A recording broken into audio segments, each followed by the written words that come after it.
मित्रांनो, आज आपल्याला मिळालेला आहे खूप सुंदर प्रकारचा साप, म्हणजे सँडबुआ आणि मराठीमध्ये त्याला म्हणतात दुरक्या घोणस. तर आपण बघू शकतो की हा जो साप आहे तो साप अजगरासारखा आणि घोणसारखा दिसतो. त्याच्यानंतर हा एक फार शांत प्रकारचा आणि फार आळशी असा साप असतो. जास्तीत जास्त तो मातीच्या भागामध्ये आणि थंड एरियामध्ये जास्त राहतो. आणि तुम्ही बघू शकता, आपण याला आता इथं त्याच्या वातावरणामध्ये आपण त्याला सोडण्यासाठी आणलेला आहे. तर हा खूप सुंदर साप असून आणि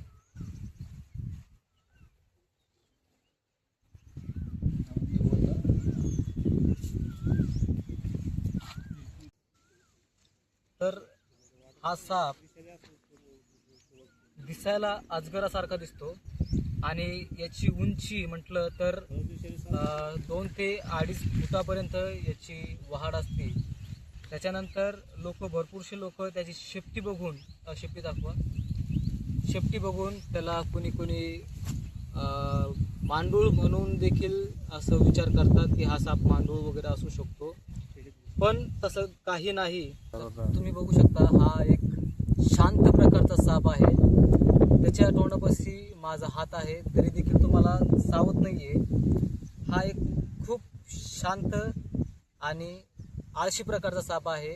तो मातीमध्ये स्वतःला लपवून घेतो आणि त्याच्यानंतर शिकारची वाट बघतो. जसं की त्याचं खाद्य आहे उंदीर, अजून पेंडू वगैरे असं त्याचं खाद्य आहे. आणि प्रश्न हा एक आहे की हा साप विषारी आहे का नाही. तर हा साप कुठल्याही प्रकारे विषारी नसून बिनविषारी प्रकारचा हा साप आहे आणि याला मराठीमध्ये दुरक्या घोणस देखील म्हटलं जातं. आणि हा साप दिसायला अजगरासारखा असून फक्त याची लांबी 2 ते 2.5 फुटापर्यंत वाढते. बाकी कुठल्याही व्यक्तीला, कुठल्याही मानवाला, मनुष्याला याचा धोका नाही. तर मित्रांनो, तुम्ही बघू शकता या सापाची डिझाईन सेम टू सेम अजगरासारखा दिसणारा हा साप अजगर नसून दुरक्या घोणस याचं नाव आहे.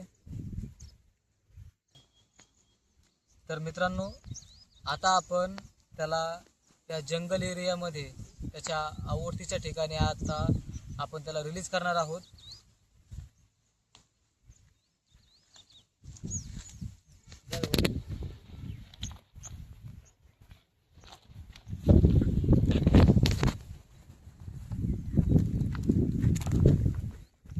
तर आता आपण याला रिलीज केलेला आहे.